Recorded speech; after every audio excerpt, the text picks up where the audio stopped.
Welcome! This video tutorial offers a detailed description of how to use Vlookup in Excel. This function works like a phone book. Based on the information you know, Excel will look up the details you don't know and need to find out in a data table. For example, you know what an employee's ID is, and based on that, you can look up the employee's family name.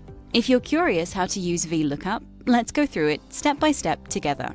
The Vlookup function is particularly useful if there's a great deal of data stored in the data table, in which you regularly need to carry out the search for certain information.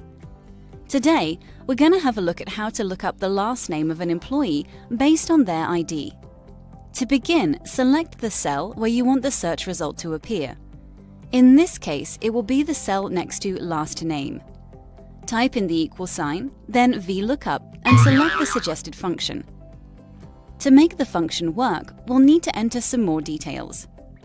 First, we need to state according to what Excel should look for the piece of information we need to find, which will be employee ID. The employee ID will be entered in the cell G2, so we'll click and select that cell to include it in the formula and enter a comma. The next piece of information Excel needs is the area which will be searched. This area must include both details employee ID as well as last name. Here we need to mention that Vlookup works with the information thoroughly organized. The function looks to the right, which means that if you want it to work, the information based on which you carry out your search must be located to the left of the information you want to find. This means that the employee ID column must be on the left, and the last name column needs to appear on the right in the table. To select the area of search, you can mark the whole table,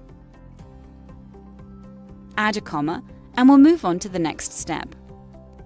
What Excel needs here is the number of the column that contains the information we want to retrieve.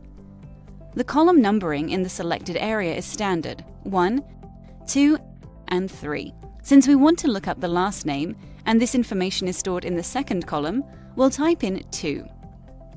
Enter a comma again, and we've got the last bit ahead of us. In the last part, the formula requires one of the words true or false. If you enter true, Excel will look for an approximate match. That is the default option. But if you are looking for the exact match, you need to type in false.